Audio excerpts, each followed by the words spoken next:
Yeah, press record. Every bar I lay is a thread pulled from the spool. Somebody else's truth wound tight next to mine. The tape don't care who's talking, it just holds. 2-inch tape feeding through the capstan heads. Oxide particles hold every syllable I said. 1/4-inch width carrying a whole man's testimony. The reel spins clockwise like the earth beneath the colony.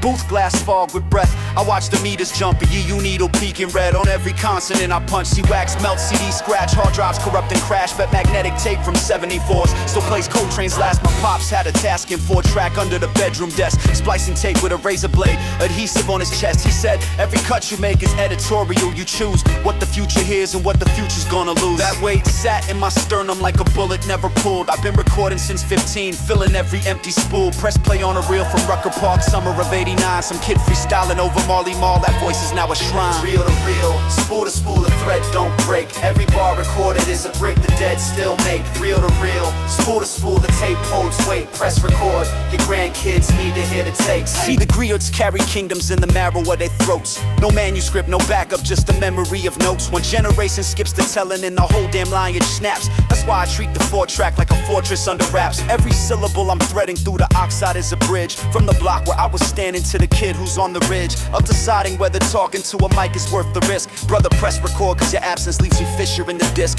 Walked through a stowawave unit off Flatbush last November.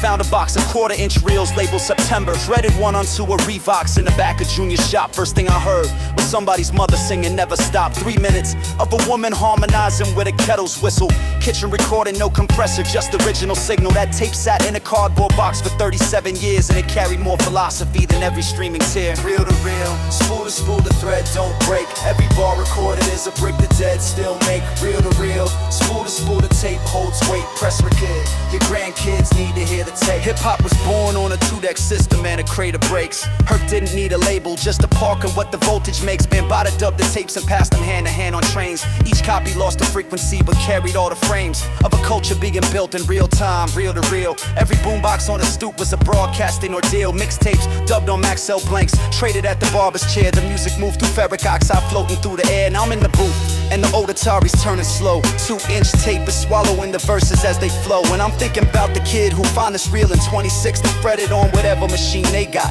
Hear my voice get gritty, he won't know my face, won't know my borough or my block, but he'll hear a man who pressed record when the world said stop. That's the oral tradition, not a PDF or a post. It's magnetic particles, remembering the ghost of every MC, every griot, every woman singing low over kitchen steam. The reel keeps turning and the thread keeps whole.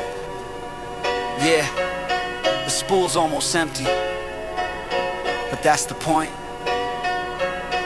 You don't record to fill a reel. You record because the silence after you is permanent, unless somebody presses play. Real.